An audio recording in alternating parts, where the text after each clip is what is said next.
July 8th public hearing for the City of Tampa's Architectural Review Commission. Welcome, everyone. I'm Ted Kempton, Chair of the Commission.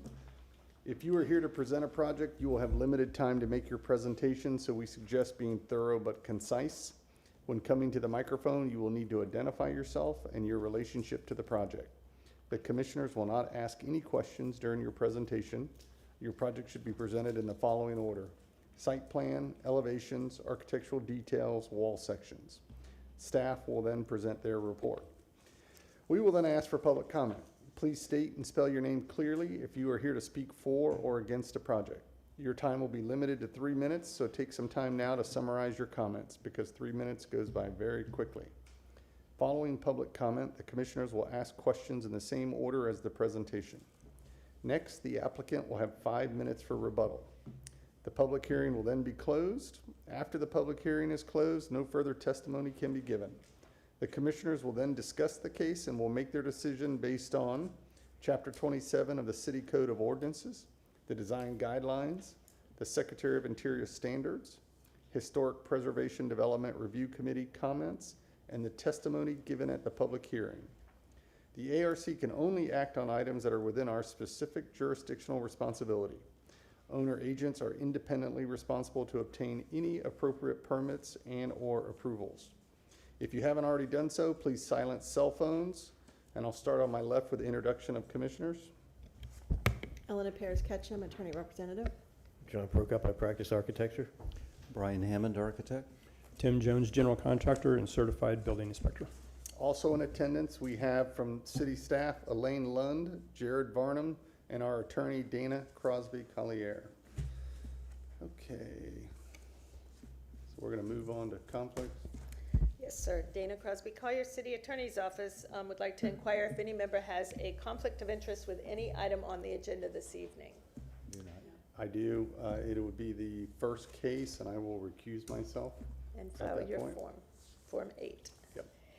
Has any member engaged in ex parte communication regarding any item on the agenda? I have not. Thank you.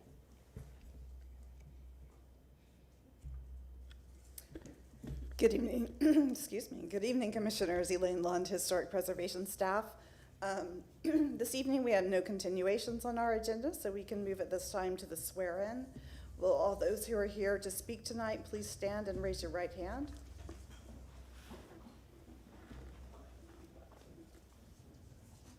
Do you solemnly swear or affirm that the testimony being provided today is the truth, the whole truth, and nothing but the truth? I do. Thank you. Okay. At this time, we will reopen the July 6, 2026 meeting, which was adjourned to this date and time due to a lack of quorum on Monday. I will turn it over to the Historic Preservation staff to introduce the project ARC 26-000300. But before I do that, I'm going to ask for a motion to elect a chair pro tem. I put a motion together for John Kropos. Kropos? Prokop. Prokos? Sorry. Yeah, that guy. It works. It all works. All right, do we have a second? Second. All right, we have a second. Seeing no discussion, all in favor signify by saying aye. Aye. Aye. All right, motion passes. At this point, I have filled out my Form A, and I will go ahead and leave the chambers and pass it over.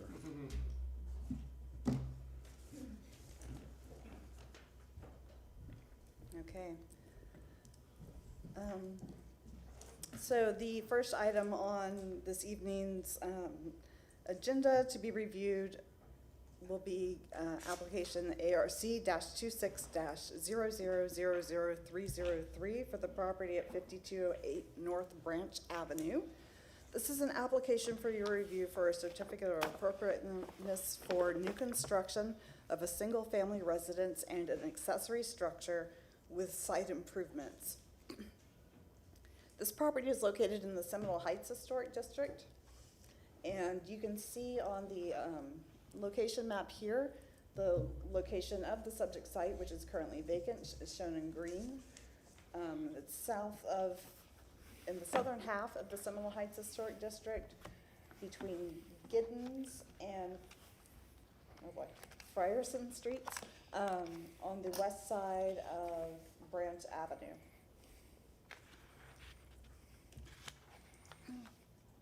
Looking at the aerial photograph of the property, you can see it here, again shown in green.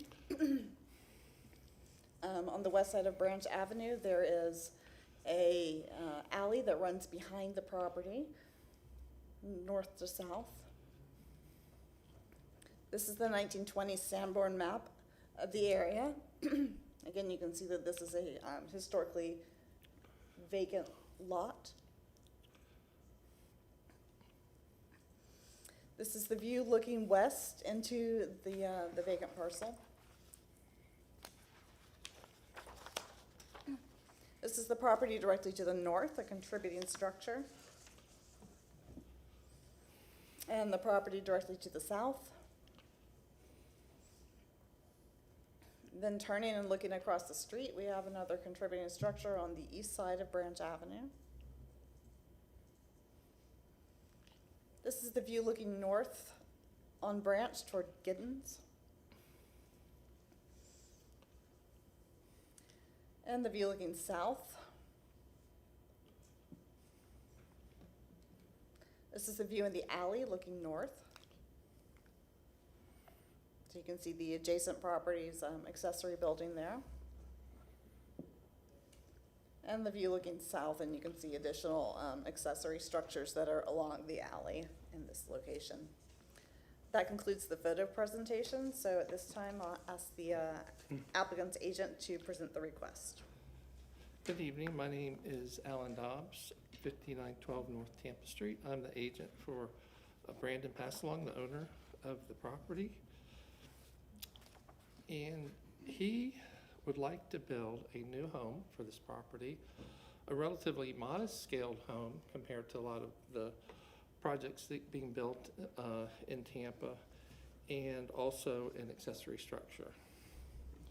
So I will go ahead and go right to the site plan. So to orient you, north is up. We have the adjacent structures here shown to the north and to the south. And we have the setback, so that established the front setback of 33 feet 9 inches. But an open front porch is allowed to encroach on that. So we're encroaching on that, not the full 8 feet, but it's 8 feet from here. And as you can see, this is the main body of the house. We have a porte cochere on the south side, open on 3 sides and 3 feet from the south property line. The adjacent structure to the south is 7 foot 4 inches. And so we have as good of a buffer as we can here. Kathy Larson, she's here tonight, so she's going to be talking about this project a little bit during the public comment. On the back of the house, we have a rear porch, again 8 feet deep, and we have an accessory structure. The location of the accessory structure in the building were pretty much determined by the site constraints. On the front, we have these 2 oak trees. This is a bigger, nicer live oak tree. This tree was damaged, so it made more sense to put the driveway on this side. And also the driveway on this side creates more of a buffer between this house and the neighbor to the south. And then the accessory structure, we have the required minimum separation here, and the accessory structure is sort of this L shape, and I can kind of explain the design of it and the inspiration of it when we get into the elevations. But that structure is 4'8" roughly from the property line. The minimum is 3 feet, so it's located so that this loggia right here is lined up with the center of these steps, which is the center of the back door. This is a little utility area here and a porch that sort of turns the corner. I call it a loggia. The other site constraint obviously is this grand oak tree here. And so on the other side elements, we have a ribbon driveway. I'll zoom in a little bit to these areas. A ribbon driveway with, it's going to be picture framed and scored into approximately 6 to 8 foot sections, even space. We're gonna have a flared driveway, concrete. Again, you can see the scoring pattern there. The new sidewalk will not have any scoring, or picture framing rather, but it will have the scoring as typical sidewalks do in the public right-of-way. The sidewalk approaching the house from the sidewalk will have similar scoring pattern, but it will be picture framed like the driveway. And then that's centered with the front door of the house. Another site element is the air conditioning unit is on the north side, and then it's screened by some plants here. We don't have any walls other than an existing fence on the back. This just gives you an idea of the size of the house. Very modest in size, but that's the size house that Brandon wants to do. And it's kind of refreshing for a change when everybody's always trying to build the biggest house they can build. So before I go to the elevations, just a little bit, I wanted to talk about the inspiration of building form. He wanted to do a true high-style arts and crafts style house. And one of the books that's referenced in the design guidelines, this is a picture from that book. Just some of the elements to note are the relatively low-pitched roof, the brackets. There's a lot of different variations of column pedestals, tapered columns, and things like that, which you can see in this drawing. You can see there's a lot of variations on the porch, columns, porte cochere. They're all appropriate for this style architecture. And on the roof as well, having the open gable with brackets or corbelled brackets. So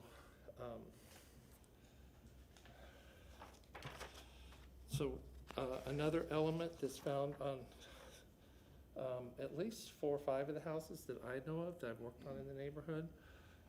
This is a house on the corner of Mohawk and Seminole. Again, you can see the low sloped roof, the corbelled brackets. We have this trim band that goes all the way around the house. This is what Frank Lloyd Wright called regulating lines. So that creates the head of the window. And also the brick, which I'll get to later. We're doing this red brick with the darker mortar. So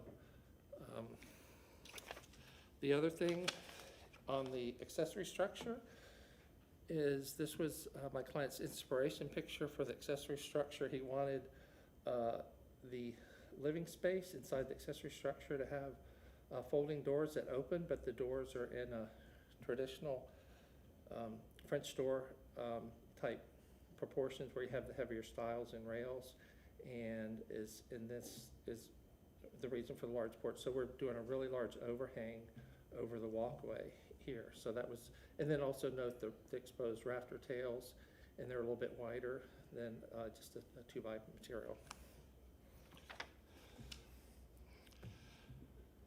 So on the elevation, you can see we have the main gable for the porch and set inside of a larger gable for the body of the house.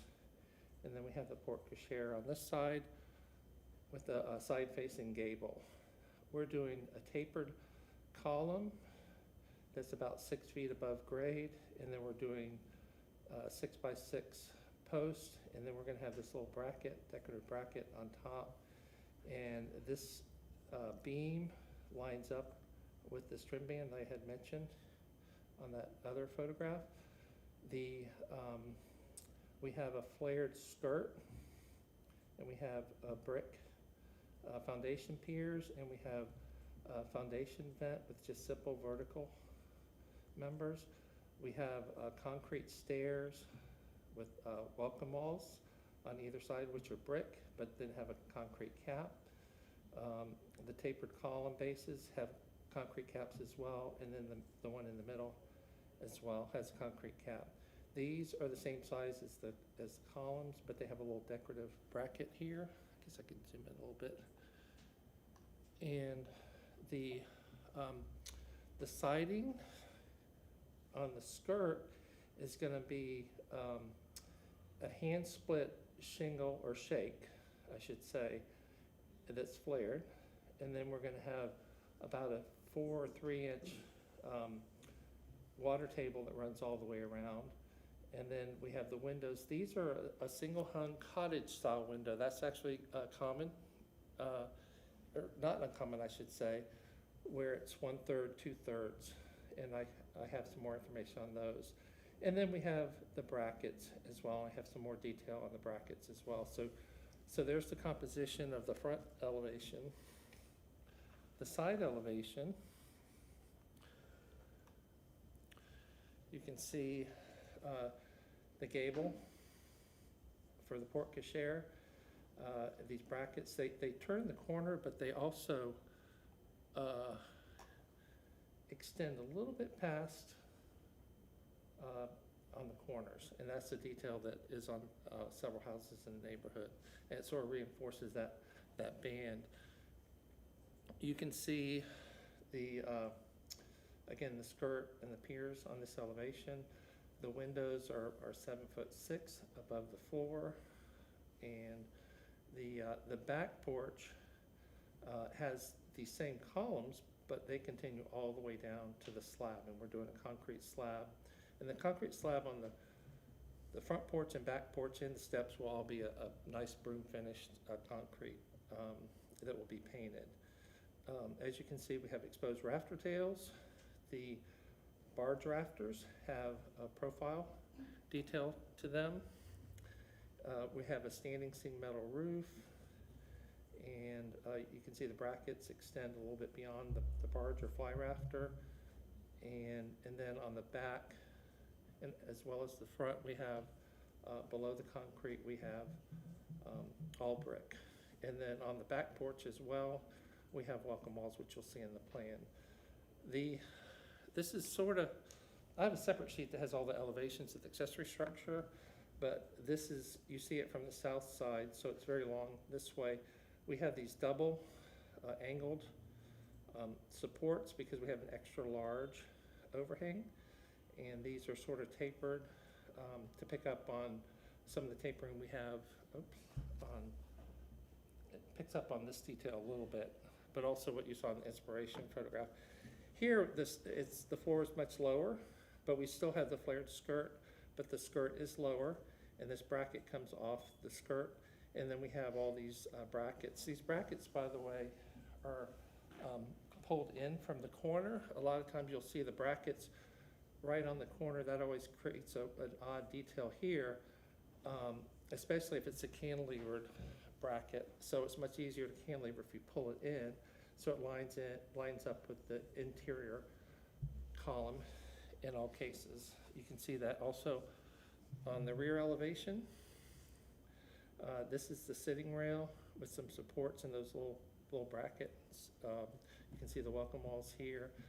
This part right here is a little bump out.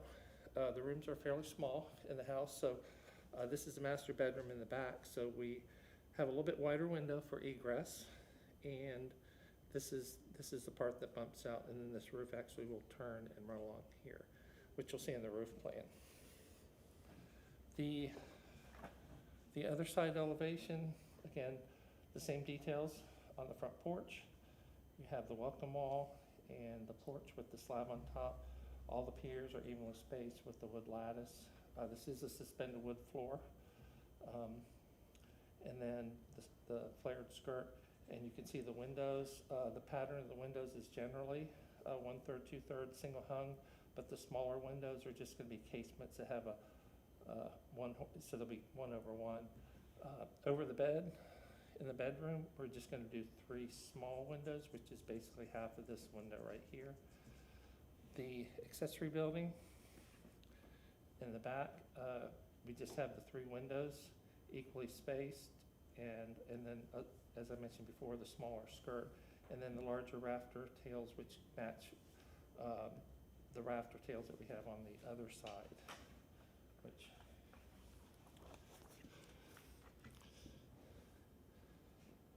this is the other side. you can see, this is the same elevation as before, so we have those double brackets.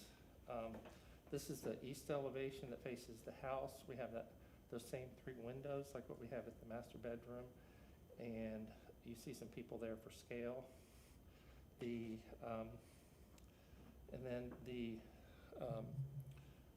alley elevation, we didn't want any windows in that, but we still have all the same details. You can see that this picks up on the same detail as the house, where these brackets are set inside, and we have the same trim band running around. The window trim detail, you can see here.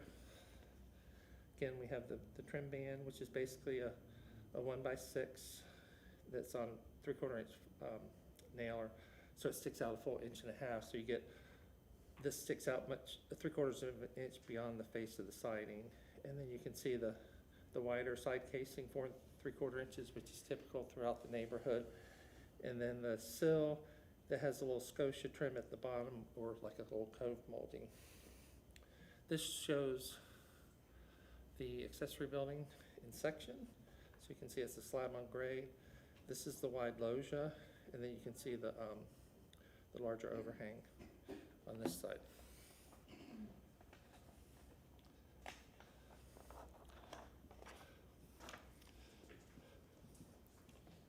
The typical wall section shows engineered roof trusses, but then we'll sister on a rafter tail that has this profile to it. We'll have a tongue and groove finished soffit that has plywood on top. We'll have the proper overhang here, or drip, so that the end of the rafter tail doesn't rot out.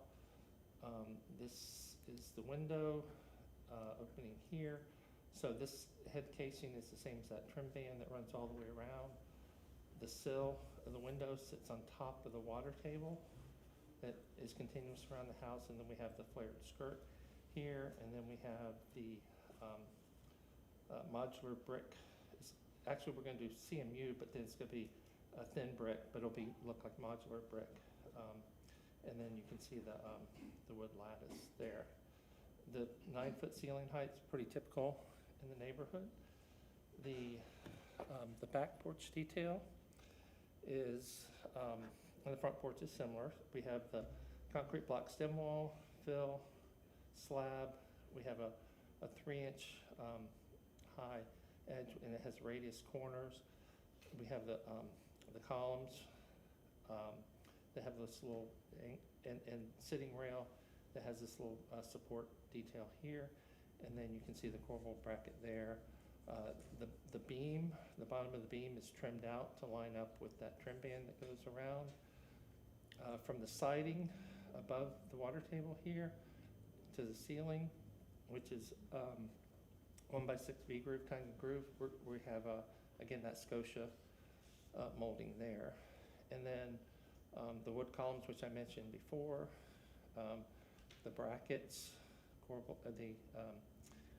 cantilevered brackets. We might have a diagonal, but so I put that there. It works either way, to be honest. And then this is the gable vent that again has the sill and the skirt, and then has the lattice in the middle. And then on the gable end, we still have the finished wood soffit, which you can see in the background there. This is a little detail of the flared skirt. Obviously, we're not using stone, but it shows a little bit how it's kind of constructed, and it kind of flares out like that. The window details, we were going to do full 1.5 inch trim, but since we have this band running all the way around the house, it's also the bottom of the beam, it's simpler to go ahead and have it on top of 3/4 inch nailer, which works on the jamb, because your siding and that nailer are the same 3/4 inch finished, and then your casing goes right over it. And that's an important detail, and that's how all the houses were done originally. They actually built the wall, sided it, put the window in, already had the casing, and nailed the casing to the house. So you always had that 3/4 inch offset.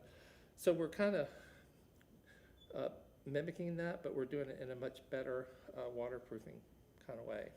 And then the sill is, the windowsill sits on this large water table that runs around, that again has that scotia trim, and then this is the finished flare siding at the bottom. And I have a sample of it here.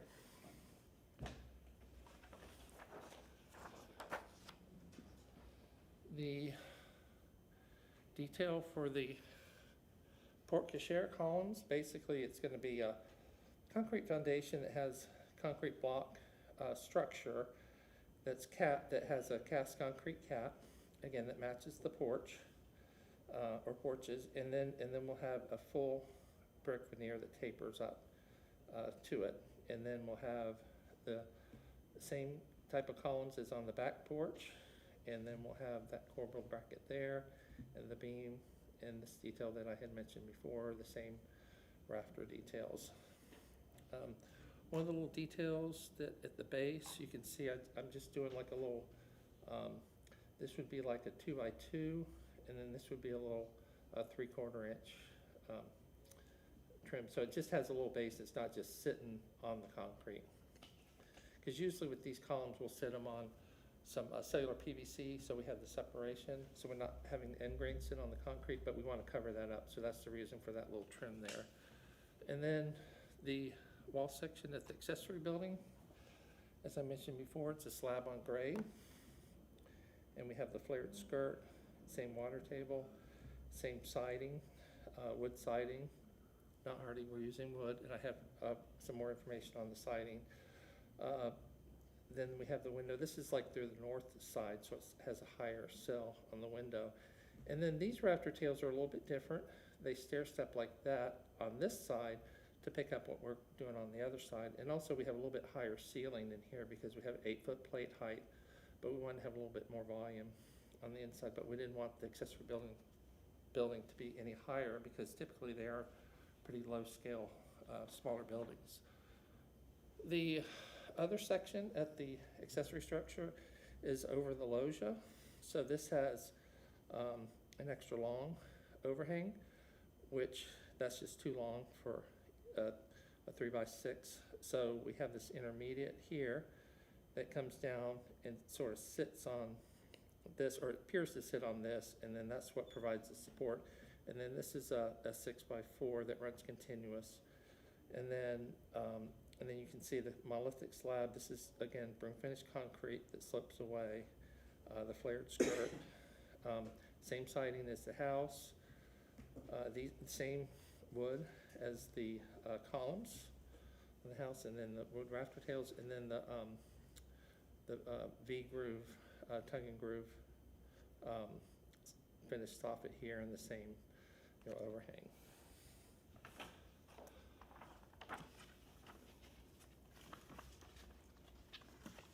So on some of the finished materials, the first is the metal roof. For a long time, the two kind of metal roofs that were allowed in the neighborhood were a 5B crimp metal roof and a standing seam metal roof, and those were approved generally at staff level. Anything different had to go before this board, but they recently changed it where standing seam is not automatically approved. So I want to spend a little bit of time talking about the standing seam to show that this was done in 2018 or 19. That's a low profile standing seam metal roof. On Central, you can see the address there. Here, I'll zoom in a little bit. And then this is a very high profile building. It's the library, the new library that has a standing seam metal roof. This is a project I did a while back. Actually, Brandon was one of the contractors on this, and this was this low profile standing seam metal roof. This was my former office. I put this roof on in 2015, again low profile, and then this is another example of a metal roof. The, on the siding materials, all the grading for all the moldings and trim come from mostly the Southern Pine Inspection Bureau. So the profile that we're using is this, some people call it a Dolly Varden, but this is the profile right here. So you can see it's a lap siding, but it is angled. The other thing is the, on the flared skirt, we're using, let me get these first. Maybe I can do this on here. So these are hand split cedar, western red cedar shingles. You can see they kind of have a really, let's see, well, they're pretty thick. So one of the things I wanted to point out is at the joints, we're going to be doing what's called a lace joint where they're flush like this. So I don't know if you can see, but they alternate on either side. So that's how you get a watertight seal. I can probably leave, you know, as I mentioned before, my client really wants to make this a showpiece house and be very unique and use high quality materials, high quality natural materials like this. This is from the standard for grading western red cedar or red cedar, and this actually shows how the laced or woven butt joint works right here. The windows, we're using aluminum clad windows. I don't think I mentioned that when I was going through the elevations, but we are using Colby. It used to be Colby and Colby, now it's just Colby. Ultra Series, which is their aluminum clad wood window. These, as you can see, are their cottage style. So it's, you know, they have the top sash is smaller than the bottom sash. The doors, those French doors, on the accessory structure, they're proportioned like standard French doors where they have the larger rail at the bottom, 4.5-inch side rails and 4.5-inch top rail. And then this kind of shows the portions of them from the inside. And then this also shows the width of the rails in plan. And the windows, you saw that we had some divided lights. We're using STL bars, so these are all STL with different profiles on the inside, but the outside is just a standard putty glaze, which what we're not doing is that. We aren't doing that, where the bars are on the inside of the glass. The hardware for the doors is going to be a dark bronze, probably something maybe a little more contemporary or rectilinear to kind of pick up on the Craftsman style. So probably something like this right here, where it has, you can see it has a rectilinear handle. Baldwin makes something similar. This is a nickel finish, but it would be the same style. I'm going to show you some of the windows first. I know I'm getting near the end here. There is the window. This is on Swanee and Frierson. You look at it a little closer, you can see it is a single or double hung window. We have this small simulated divided light. This is, you can see the brackets here. And again, this house has the same windows, which you can see in here. And this, I don't know if you can see, but the sill here, instead of a quarter round, this has the Scotia or Cove molding here, but you can see the top light over the bottom light. The bottom sash is set back. This has a heavy water table. We're doing the opposite of this. Shingles on the bottom, siding on top. Again, that's just as appropriate. The lighting is we're doing a Craftsman style lighting with like this alabaster or darker glass. This is like a wall hung light. This would be a ceiling pendant that would maybe go in the porte cochere. If we do a flush ceiling mounted light, maybe on the back porch, this is from the similar line. And then if along the walking paths, this is actually a light they have for the walking path. It's the same, like along the sidewalk that goes to the front of the house. And then the brick, this is, we're gonna do this common red brick, but variegated a little bit, but the darker mortar, which you can see in this.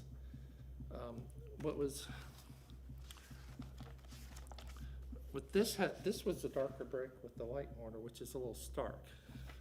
This is a little more true, kind of arguably true arts and crafts style.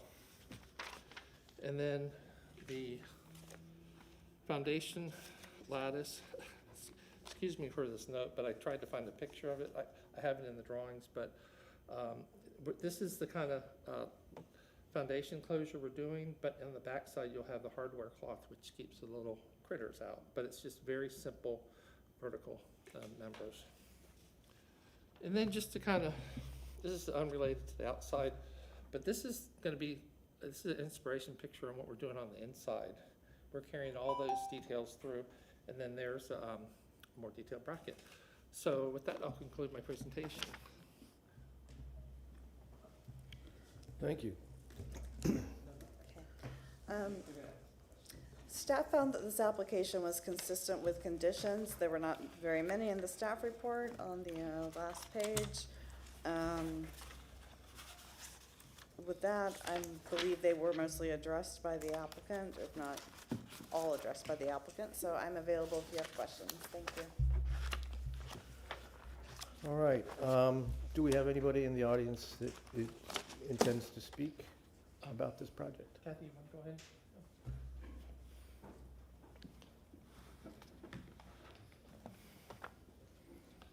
Hello, my name is Kathy Larson, and I live just directly south of the proposed new building. So I really hadn't intended to speak. I just wanted more information since the house will be in such close proximity to my own house, which I was used to a nice empty space for many, many years. So the only questions I guess that I have are for the porte-cochere, where the overhang and everything, that it falls within the setback that is allowed. I know the lot size for the city of Tampa, I guess, is smaller than what it used to be when I originally purchased my home. And the only other question I guess that I have is the accessory structure. Is that something that can be rented later, like garage apartments in some of the existing homes? And if that's the case, will there be enough parking available for that type of, if it did become a rental unit later on? So basically, the drawings are beautiful. I know that Kurt and Brandon do beautiful work, so I'm not worried about that. I just was curious. So, thank you. Thank you very much. Seeing no one else who intends to speak, we will close and well, close that part and ask questions, starting on my right. Mr. Dobbs, I have a couple questions for you. On the windows, staff has requested that the windows not be fin mounted or flush with the exterior materials. I see that they're not flush with the exterior materials, but on detail 4 on your presentation, it showed that there was a nail fin installation.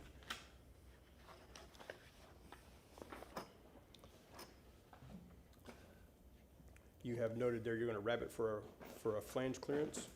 I have the window right here, Mm-hmm.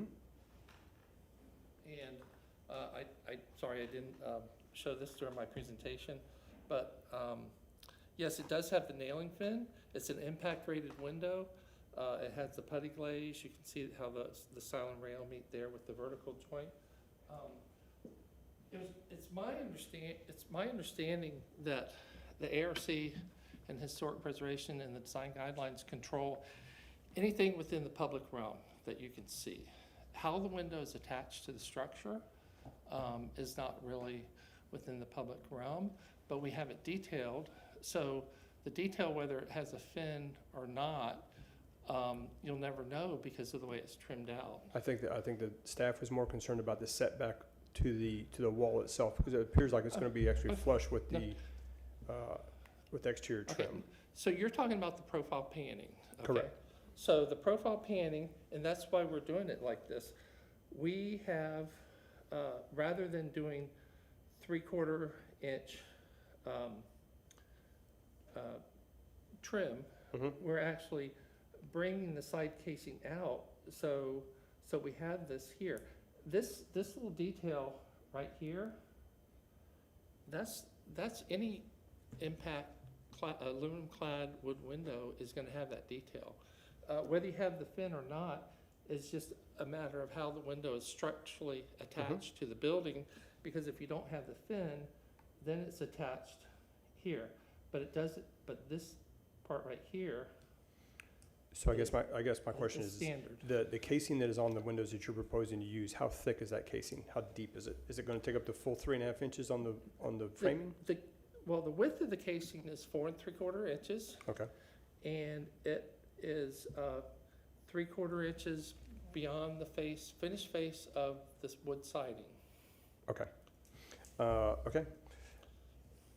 You have, on your roofing material, you continually spoke about low-profile standing seam. Is that your desire to use low profile as That is opposed to correct. standard? Okay. Yes. Some of your details on your siding, you had made mention that you wanted to use wood siding, but some of them had dictated on there that it was hardy siding. You're wanting to use wood? That is it? was an oversight on my part. Yeah, Understood. yeah, it's all wood siding. It's all wood, yes. okay. Your porch materials on the ceiling, you have tongue and groove. Is it painted, stained? How is it finished? Yeah, it's going to be painted. The decking on the porch is gonna be just, exposed concrete brush finished, Yeah, or? broom finished concrete, but then painted. Correct. Okay, all right. The brick sample that you showed on your details, you show a full brick for your columns, for the larger columns, but your foundation columns, you're gonna use a thin brick. Do you have a matching brick between the Yes, two of those? those will be matching brick, and I understand if that's the condition of the Yeah. board, because you're right, they need to match exactly. So do you have a manufacturer that does provide full brick and thin brick? Not yet. Okay, all right. But the main thing is, it's sort of that reddish hue, but also the darker mortar. The darker mortar, as yeah, well, yeah. okay. Your cedar shakes, you're just gonna leave them raw? You're gonna, Are you gonna do it with stain? paint it? So, he's saying painting, but I'd probably recommend like a solid stain, so Yeah. penetrating stain, so it will appear as if it's painted. Okay. Do you have actually drawn out details for your rafter tail and your core bolt details that show measurements and dimensions and all that type of stuff? The details, besides just a picture of it, do you have it detailed out with dimensions on it somewhere? No, I just have this right here, this drawing is to scale, but we would be more than happy for that to be a condition of the board, that we approve whatever profile that is, provide a sample to staff. Okay. To approve, because there's a lot of them, so we do want to do Yeah, sure. a sample, that's important. On your accessory unit, do you have a floor plan for that by chance? Oh, yes. No, I did not print the floor plans. Does it have a kitchen in it? No, okay, so I will point to this. That's something that the city of Tampa is very strict Yes. on. Mm-hmm. And that came up during HBDRC meeting. Mm-hmm. And it says right here, the new accessory structure is not Okay. a dwelling unit. Perfect, thank you very much. The loggia, which you're calling out there on your accessory, at the fascia, what is the height above grade?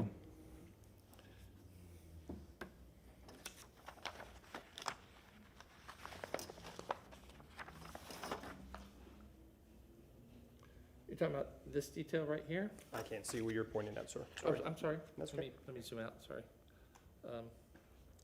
Yeah, you're talking about this height right here. Correct, yep. Okay, so let me go to the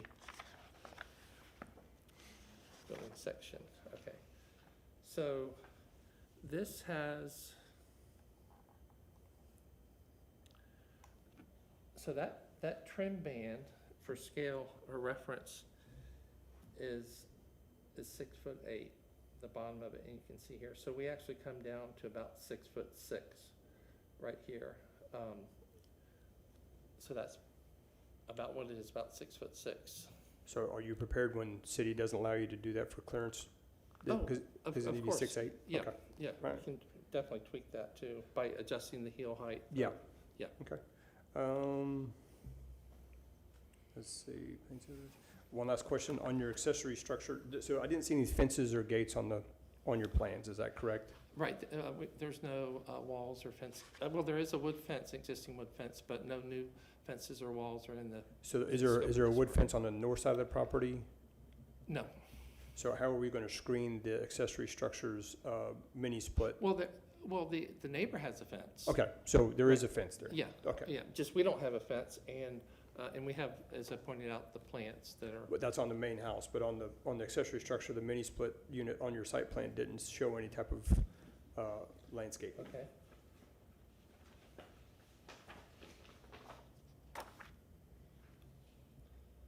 Okay, well, there's an existing fence here.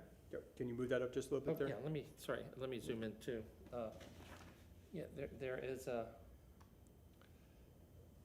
an existing fence here that runs along here. Okay. And then also, I believe these neighbors have installed a fence, and also we have these plant screens up here, so you really won't see it. And it is a mini split, so Yeah.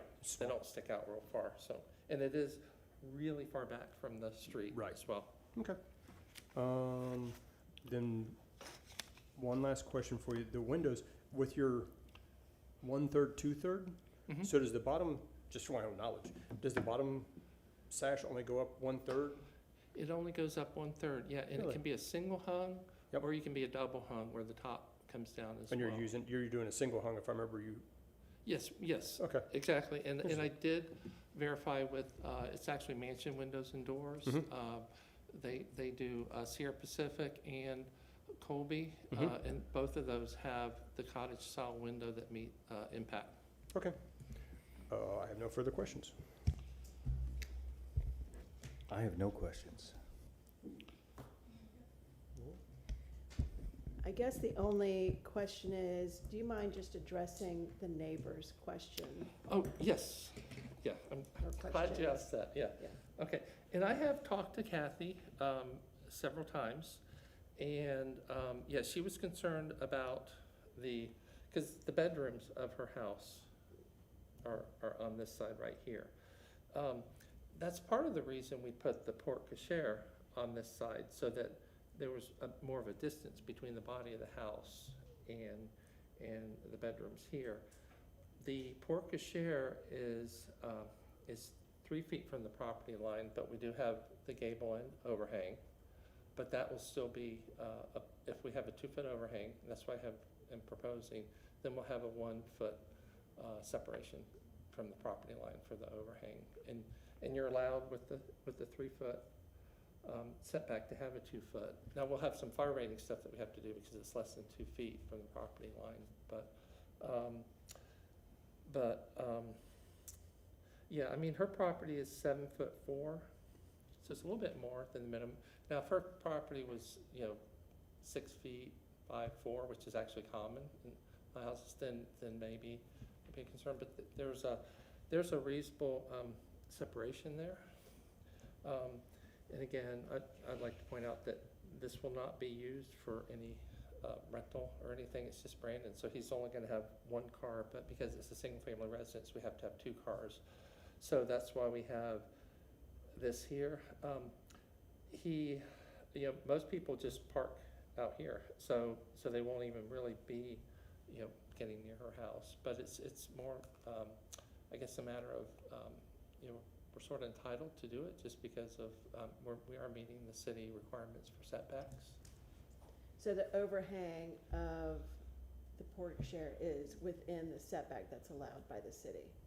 Well, it's in the allowed encroachment for Okay. overhangs on the setback, yes. Okay.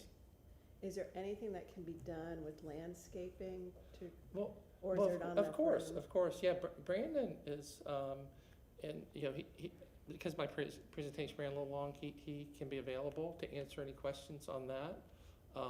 But I do know he's planning on landscaping, because he's, you know, wants to keep it sort of private as well. Okay. So, would you like him to come up and answer that question, or? I'll leave it in case anybody else is. Okay, interested. sure. Thank you. All right. I don't really have much to add. I did have a question. If you're calling the roofing a low-profile standing seam, what define, is it 3/4 of an inch, an inch? What are we talking about? 3/4 of an inch. And in general. have you found a roof that has a Florida product approval with a very shallow standing seam?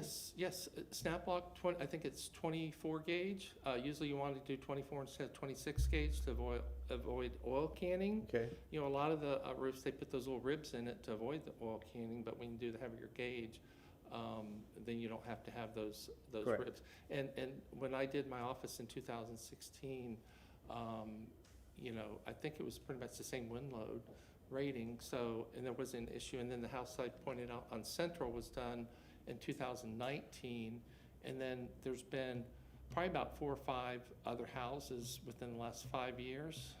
So, and I understand. What was the roof slope again? 412.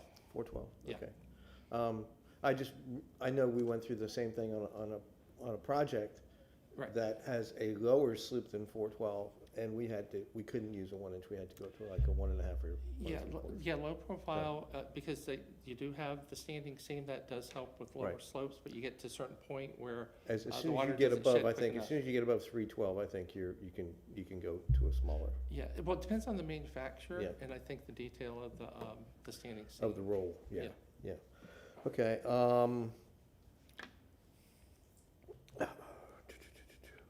is there anything that you think that you consider this house and this design that identifies it 20 years from now or 30 years from now, that identifies it as not historic? That's an interesting question. I was wondering if it was gonna come up tonight, because we try and be respectful of the character of the neighborhood, but also give our clients what they want. I did the Arturo Fuente Cigar Factory, or cigar warehouse. It was a new structure down on, in Ybor, just north of Adamo, between 21st and 22nd. And that was one of the arguments that the BLC brought up is, you know, one of the things with the Secretary of Interior Standards is differentiating new from old, so you don't give a false sense of history. But at the same time, my clients, being cigar manufacturers, they wanted a highly detailed building in the brick vernacular. Basically, it's a 15,000 square foot humidor cigar box. Right. You know, so it was highly detailed, and yes, it did look like an old building, but the way I addressed that is I put down 2 $1 bills. One was a crisp new $1 bill, and the other was old tattered $1 bill. So generally with new construction, it's differentiated from existing construction because all the Because lines it's are new. clean and new. And some of the hardware too, like I mentioned that we're doing a little more contemporary looking hardware with the rectilinear handles and things like that. The clad windows are a clear identification. I understand that, but windows can change. Right. Mhm. I needed to ask the question because that's, you know, and trust me, this is a very pleasing design. You know, you've done your clients proud.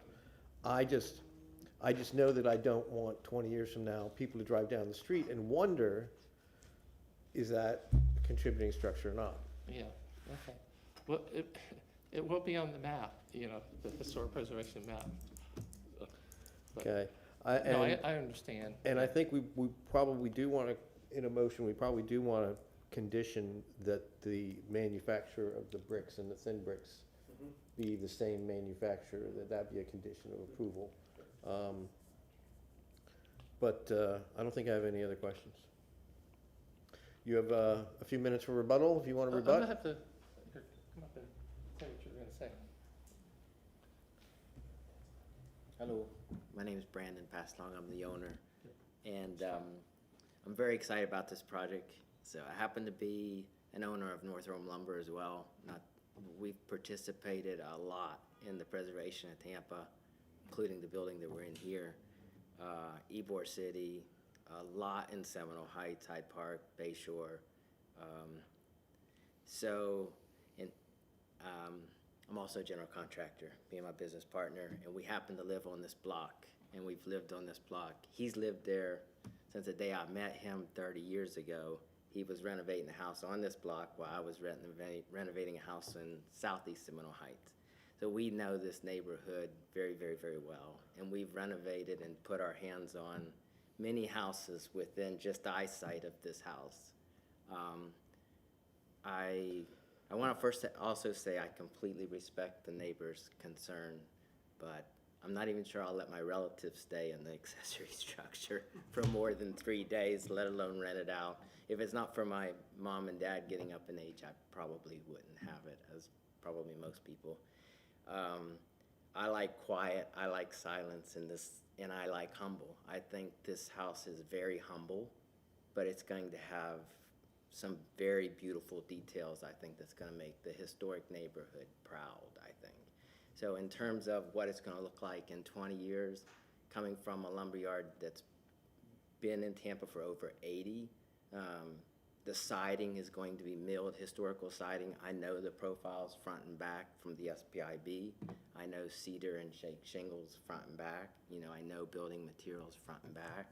It's going to have some modern things like insulation that no one's going to see, and it's going to be efficient.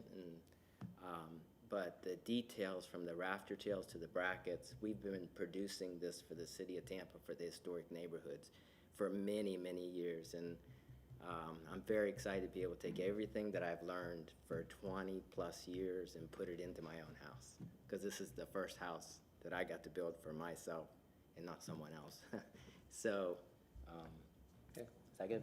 Yep, that's good. Yep. Thank you. I appreciate you very much.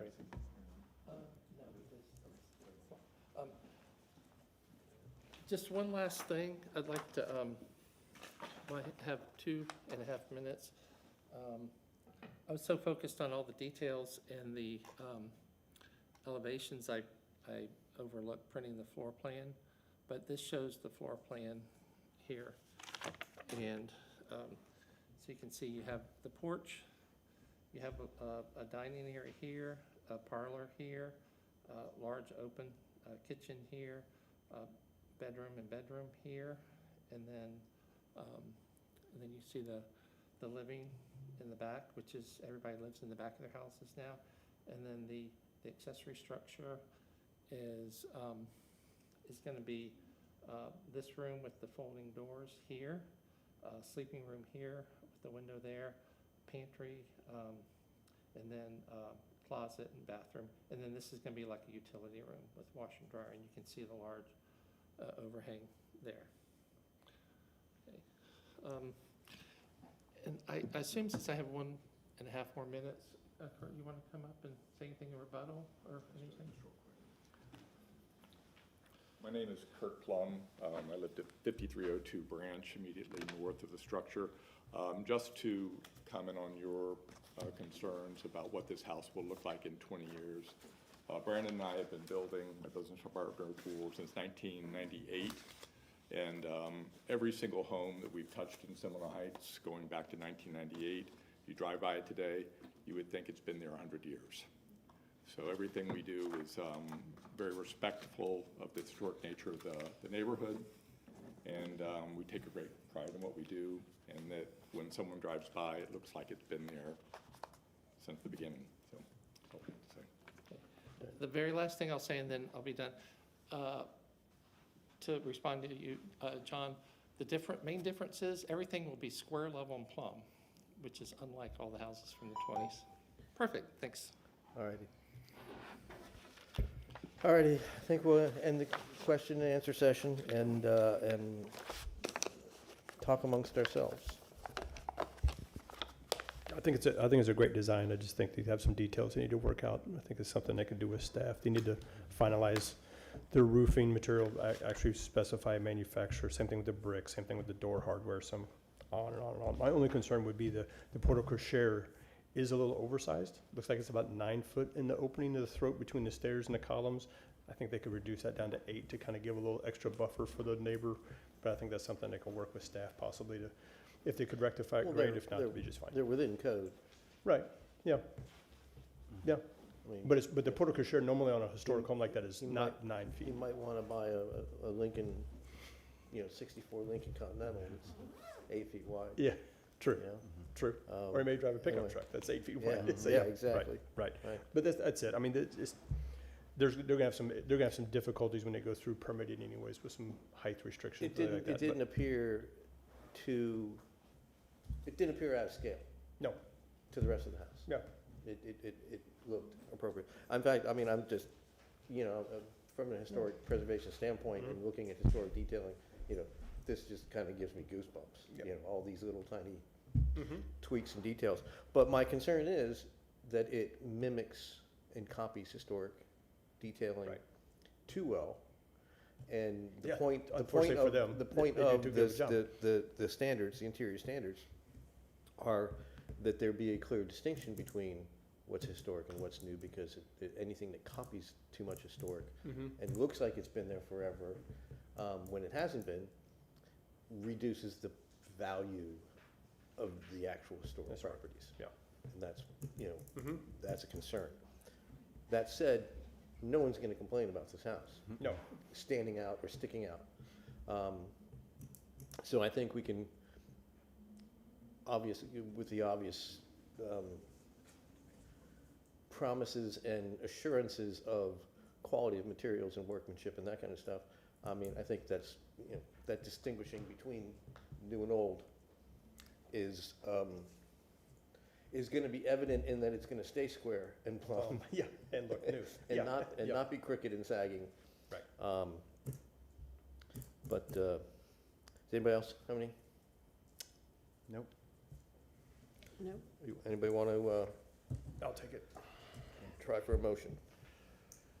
Let's see.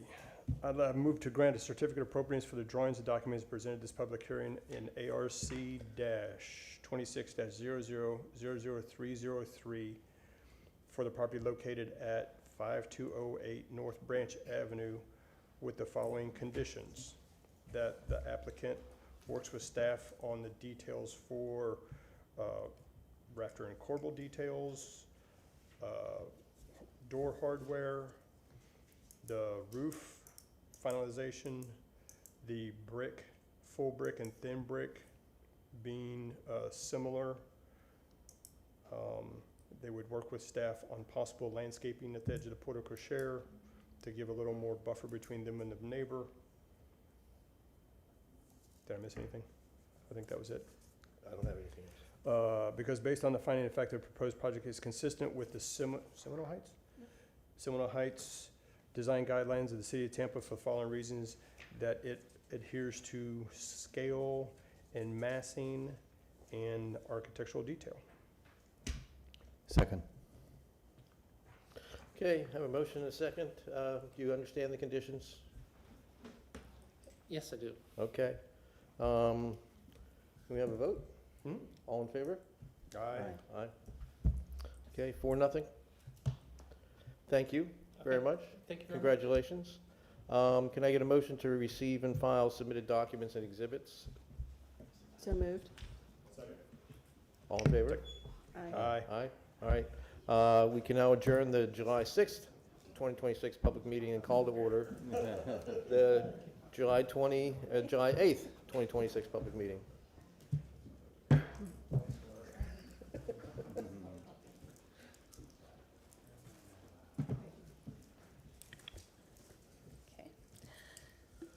Commissioners, Elaine Lund, Historic Preservation Staff. As we move on to the July 8th, 2026 Architectural Review Commission public hearing agenda, the item that will be reviewed here is ARC-26-00000302 for the property at 2804 North Morgan Street in the Tampa Heights Historic District.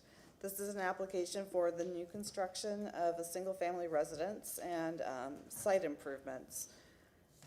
At this time, I'll move to the photo presentation. Again, this is located in the Tampa Heights Historic District. And it's in the northern half of the historic district, north of Columbus Drive, located just along the west side of Morgan Street, just north of Gladys Street and south of Robles Street, and south of, also south of Florabraska Avenue.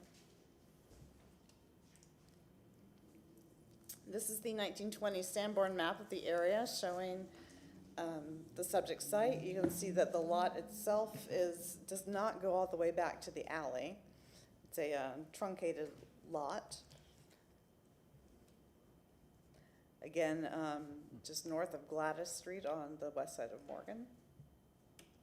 And this is the present day aerial map. Again, showing the lot near the western boundary of the Tampa Heights Historic District. The western boundary of the historic district does run along the alley there, so you can see the proximity of it to the subject site. This is a view looking west directly at the subject site on Morgan Street.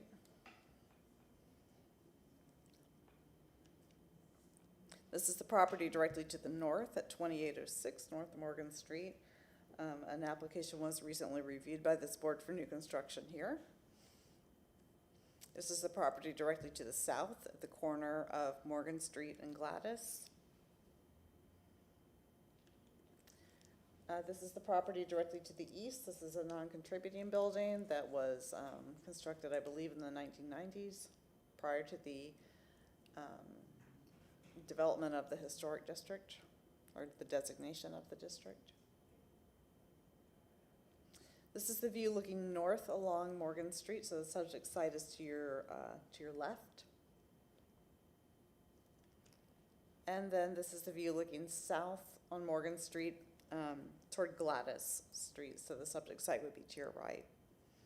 And that concludes the photo presentation for this application. So at this time, I'll ask the applicant to come forward and present the request. Good evening, Council. My name is Alex Rios with Rios Architecture. I'm here on behalf of the applicant to present a two-story single-family home. I'll start with the site plan. So the property has, let me grab a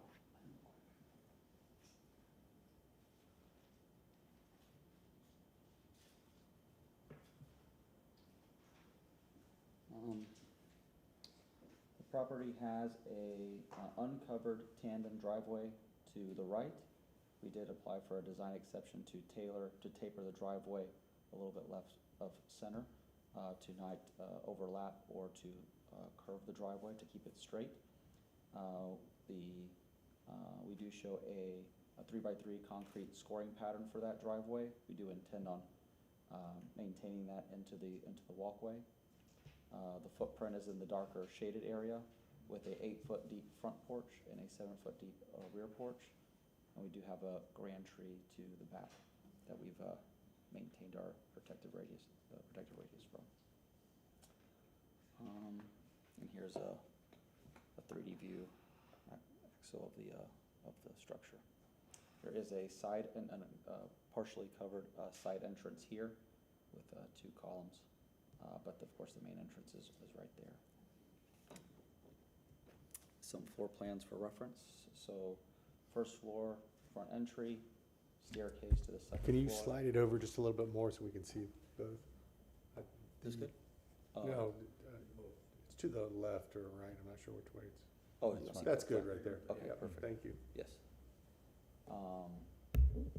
So kitchen, dining, living, 1-bedroom ensuite down here, and then 3 bedrooms on the top of 3-1 with the staircase along the right.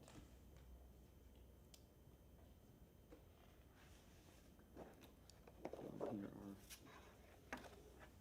Here is the front elevation. We're pursuing something more of a traditional four-square simplified overall massing with the windows lining top and bottom. We do have a 4/1 window arrangement there. This is the front, this is the rear elevation. This is the side elevation where the covered second entrance is off the drive aisle. And this is the opposite elevation there. This is the south elevation. Into some of the details. We do have hardy siding, a shingle roof. We do show a half-round gutter, 8x8 posts, tongue and groove for the ceiling that would be painted. We do have a concrete slab, and we do have a profile around that slab, a 4-inch profile around that slab. It's all stem wall foundation with a stucco finish around the perimeter. And this section kind of details it a little bit more. This 2-story section has that a little bit more.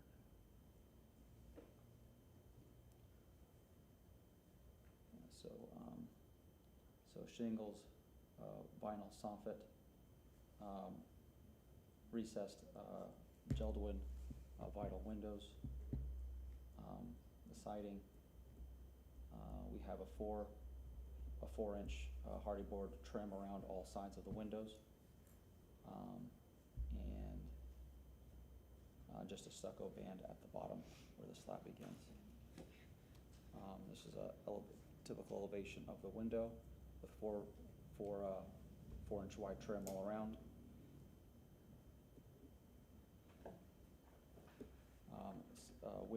Window details that again are not flange mounted.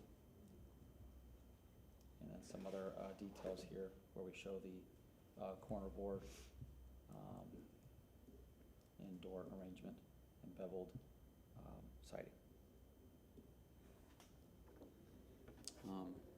With that, I'll conclude the presentation and leave it open to discussion. Okay, thank you. Elaine Lund, Historic Preservation Staff. Staff found this application to be consistent with conditions, consistent with the Tampa Heights design guidelines. The conditions are listed on the back page of your staff report. Though, I guess the two things I would like to particularly call out is that the transportation design exception must be approved for the truncated flare on the north side of the driveway apron before the certificate of appropriateness can be issued. And also, I believe the applicant made reference to a vinyl soffit. We would like to see a material such as a cementitious panel or like a hardy product used there instead of vinyl. And with that, I'm available if you have questions. Thank you. Great. All right, not seeing anybody in the audience, we will move on to commissioners' questions, and I'll start on, I can't remember which way you guys did it. We did it. We started with me last time. We'll start again with me. So, do you have a cut sheet for your windows to show the buttons are on the interior and exterior of the windows?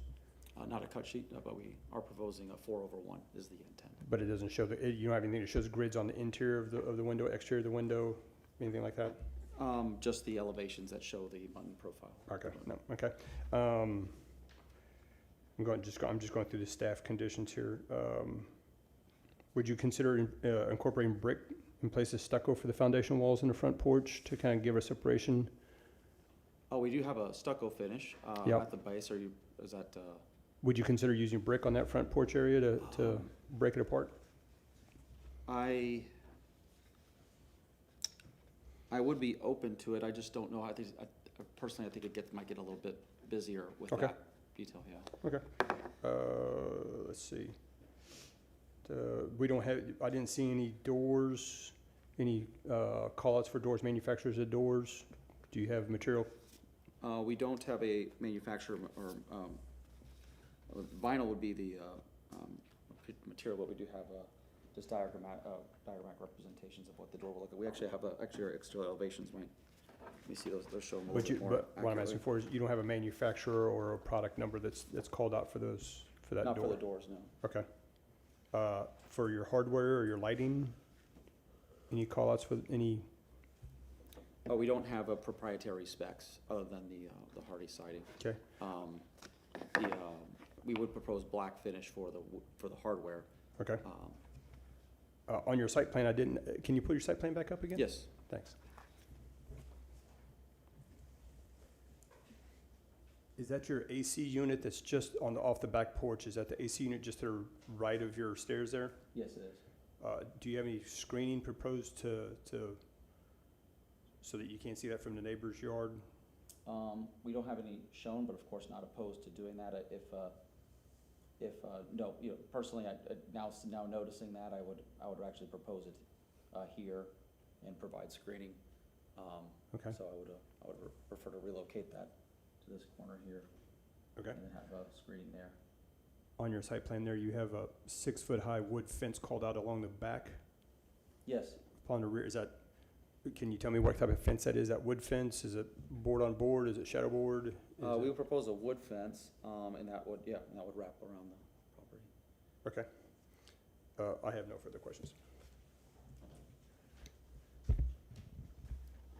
On the columns that are front and back and side, I saw a note that said 8x8 PT. Pressure treated. Is that the finish? Is that, No, it would be painted. so painted PT is what you're proposing? Are you gonna wrap that with? Oh, no, sorry. So the column itself would be, yes, it would be pressure treated, but it would be wrapped with a hardy Okay. panel. But, so the structural is 8x8 and then it's got the wrap around that? The finish, the overall size should be 8x8. There's a correction there. The overall size should be 8x8, and the column Okay. itself would be 6 or 5, 6 by Right. 6 nominal. You mentioned 4-inch trim around windows, top, bottom, and sides. Have you considered going wider with that trim? I'd be open to that. The windows that I've seen in the district seem to be proportional on the sides and on the top, but certainly open to making the top bigger if that's the suggestion. Okay, I have no more questions. You call out half-round gutters. Do you have the downspouts shown on any of the house elevations? Where the downspout locations would be? I have it on, the elevations do show it, yes. The AXO shows it here, just going down the sides, and then the elevations show it there on the sides there. You can see it on the front, but in all cases, the downspouts are pushed back. They're not, they're not on the front facade, nor are they, they're usually like about 5 feet off of the front Okay. in all cases. Are you opposed to substituting the vinyl soffit for another material? Yes. You're opposed to it? Oh, no, I'm not opposed to, excuse me. I'm not opposed to it. And when it comes to the door and the windows, did you discuss the materiality of the windows and the doors? It would be, we were looking at the Geldwin vinyl, the Geldwin vinyl. Vinyl window. clad or vinyl? All vinyl? Vinyl, well, clad. So it's wood with a vinyl exterior cladding? Mm-hmm. Okay.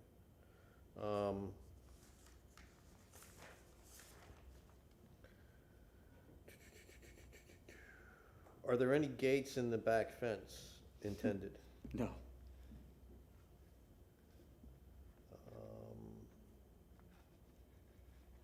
I don't think I have any other questions. I have no questions. Okay, the window pattern, 4/1, what was the choice for that versus, Versus 1/1 or 1/2. That was a decision that was just discussed with staff, to go with that approach. I do think that pattern gives a little bit more of a subtle craftsman influence with the deeper porches, so it's not entirely traditional or Foursquare. It gives that with the deeper porches gives it a little bit more of a craftsman feel. Okay, and then could you put your floor plan back up, please? Sure. And then my question comes in, is the inset at the front door versus, you know, a solid plane that matches up with the second floor?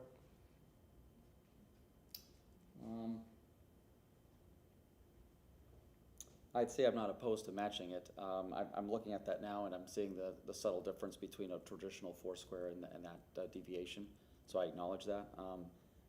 I do think it brings a little bit of asymmetry to bring it to give it some difference from maybe a traditional look, but I do acknowledge that as a deviation from the traditional Foursquare, yeah. Okay, and then did you at all explore the welcome walls on that front? Well, the front and the back, but really more the front. We were open to it, we just didn't do it just because the porch is meant to, that we're having such a minimalist approach on the elevation. What is the elevation change there? Oh, You got from, 18 inches from grade? Yeah, it should be about that. I have Okay. don't have grade elevations on here, but what, yes, I do, I got, Yeah, put the front elevation back up. Oh, sure. While we're talking about.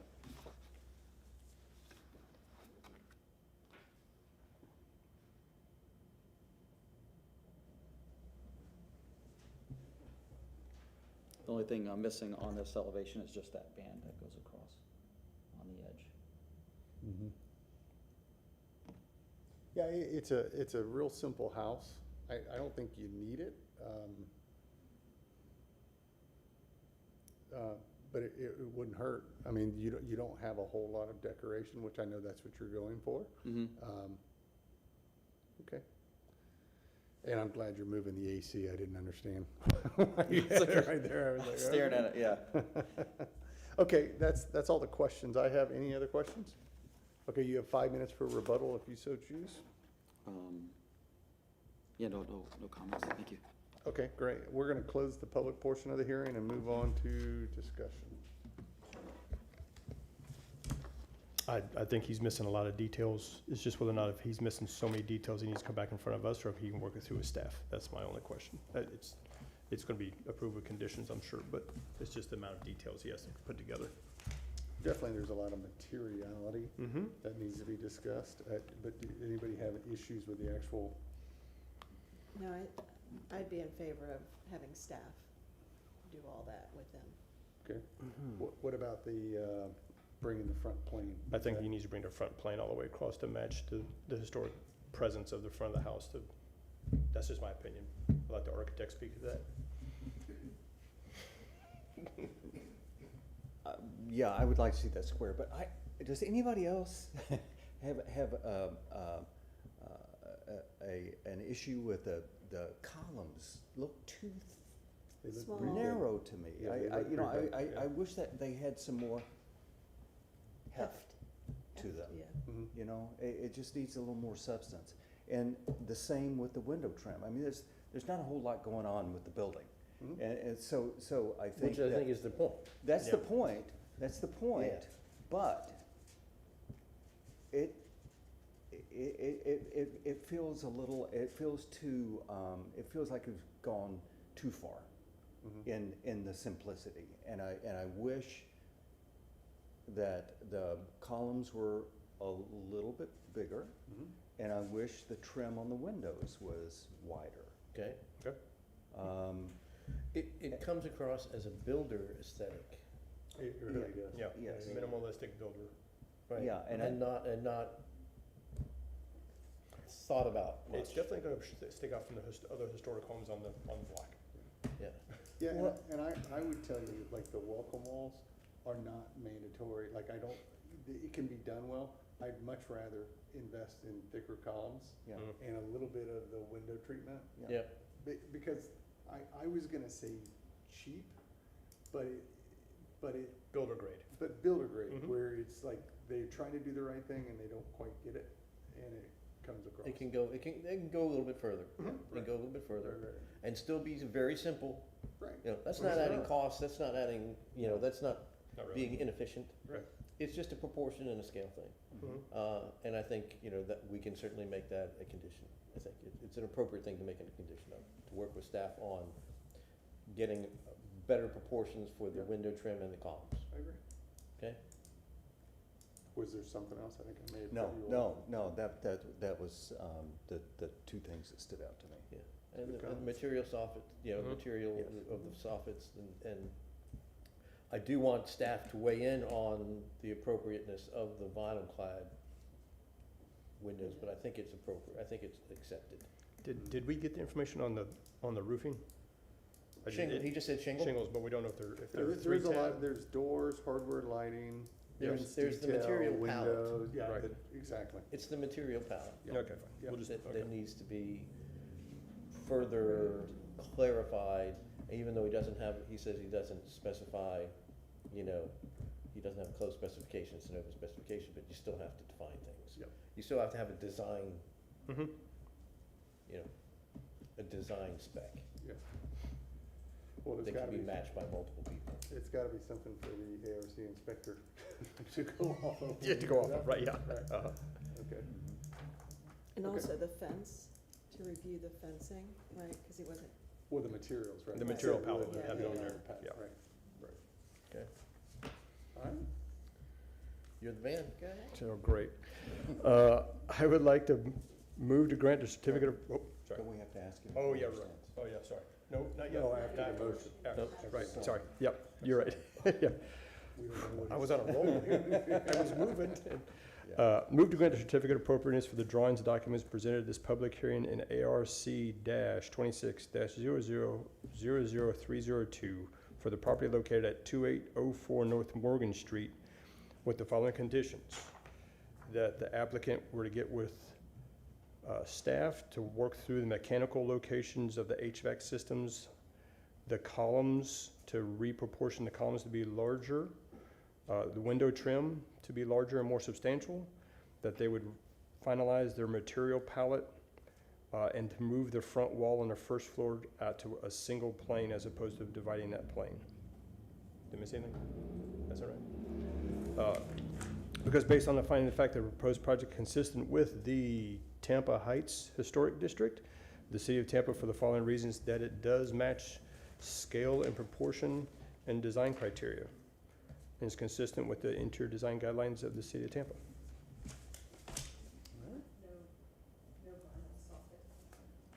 That's part of the material palette. second, All right, we have a motion and a second. Does the applicant, Mr. Rios? Now, Yeah. Do you understand the conditions and do you Yes, agree with the and conditions? one of them was to flush out the front door. Mhm. Okay, yep. Yep, perfect. Okay, any discussion? Not seeing any, all in favor signify by saying aye. All right, motion passes unanimously, congratulations. All right, at that, I'm looking for a motion to receive. All exhibits and materials. Yep. I move. A second? So, Did I Move get a a second. second? We got a second? All right, no discussion, all in favor? Aye. Motion passes, and with that, the meeting is adjourned. Thank you, guys.